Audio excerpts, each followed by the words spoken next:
Hello and welcome to my report on Liverpool FC. First time this season. This season has already started. As for my appearance, if anyone is watching this who watched my vlogs before, probably you aren't, but I was fishing all summer, so I grew a beard. I was out in the woods in Alaska. Anyway, just want to talk about the Liverpool Takeover talks. I have it from a source or a guy who has a friend in the club, or a friend that is friends with a lot of the players, saying the Syrian takeover bid is a ruse by Gillette to raise the price of the Chinese bidder, Kenny Huang, or however you say his name, and that the Chinese bidder is the real bidder. And if he's denying it, it's probably because he wants to make sure it's final before he actually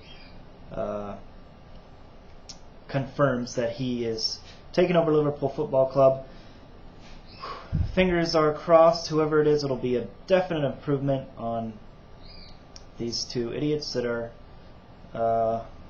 have been with us, lying to us forever, and never getting anything done.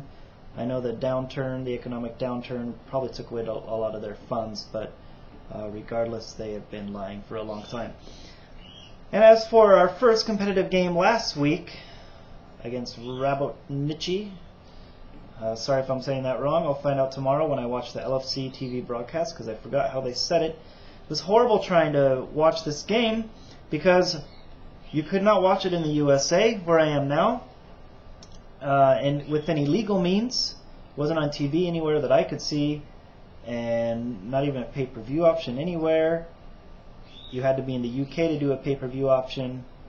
It wasn't that great of a match, really. £5, probably a bit of a stretch for that match, but if it's Liverpool and I was in the UK, I sure would have bought it or gone to a pub that had it. Anyway, I had to find one of those websites that shows matches free, and sometimes it's poor quality, sometimes it cuts off, less than legitimate means for sure, but hopefully I don't have to do that with any other game this season. The next game will of course be on LFC.tv, so I'm looking forward to that tomorrow. It might even be live, although I'm not quite sure about that. So the report on the game, obviously it was a reserve squad basically with a few first team players. And go with 2 goals. First goal was easy. The second goal was fantastic. It shows he does have talent, I think, and I think he should stay with us because he's a great squad player. But I still think we need a top-class striker in addition to Torres for sure. But I think we should keep Ngo, especially if we're only really playing with one striker these days and a second striker slash midfielder, whether it's Cole or Gerrard or Aquilani, or even Pacheco. We still need, I think, besides Ngo and Torres, one. I mean, Milan Jovanovic can actually fill in there probably, and Babel could, but not really top class Babel, really, still unproven. And Kaut could fit in there too as well, I suppose. So we might be alright. I just still think someone like Huntelaar or Crouch returning would be great additions to the club for strikers. And as for other transfer news, Mascherano is probably surely on his way out as long as our clubs can reach an agreement. And what I just read was that Hodgson confirmed, so I assume those were his words, that Christian Poulsen is back, or not back with Hodgson, because evidently he coached him in Copenhagen.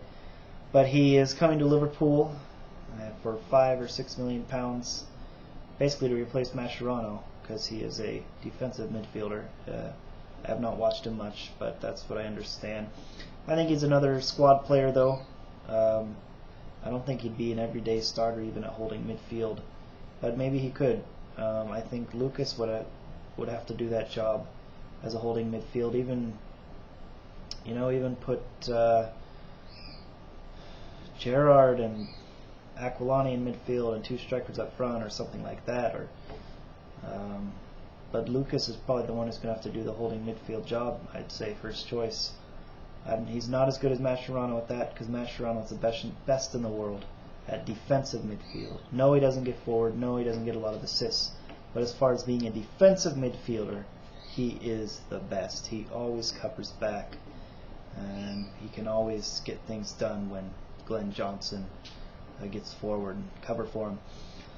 And it's quite funny. We thought we were going to be without a left back for the start of the season, perhaps, unless we got a transfer. Then Aurelio was re-signed, and Insua wanted too much money. He wanted the same money probably as he had at Liverpool and Fiorentina, and they weren't going to give it to him. Although I don't know if the taxes are as much in Italy, so it might have worked out. But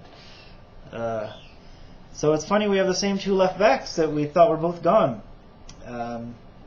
Although we could still get another left back. Like last season we also had De Sena, but when you have three left backs that's probably a bit too much. But I think Insua could stand to take a break now and then. And Aurelio, still probably injury prone, although with this new expert leg doctor, I think that should really help us. Benitez was very shrewd in getting that doctor, and I'm glad he stayed even though Benitez left. Best cutting edge doctor, football doctor in the world really, and will keep a close eye on all the hamstring and thigh injuries that people like Torres and Gerrard are always getting. And I hope Hodgson listens to him, because if he does, then he will keep them out when they are not fit to play. But I think that will really help the squad. Can't change getting knocks, but it can. It's a bit of a wiser voice in terms of should they play or not, or are they really fit to play or not, as far as their leg history goes. Alright, that's it.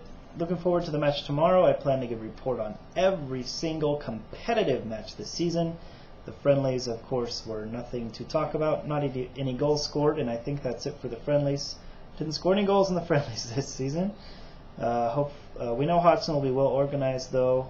I really think Benitez would still be the better option, especially if new funds were coming in. But we'll have to do with Hodgson for now. He will keep Liverpool, I think, even more well organized than Benitez. But look to a lot of defensive games, I would say. But I hope we attack. But I think he's really going to try to very organized defensive team. But let's hope we can get the goal scoring going this season.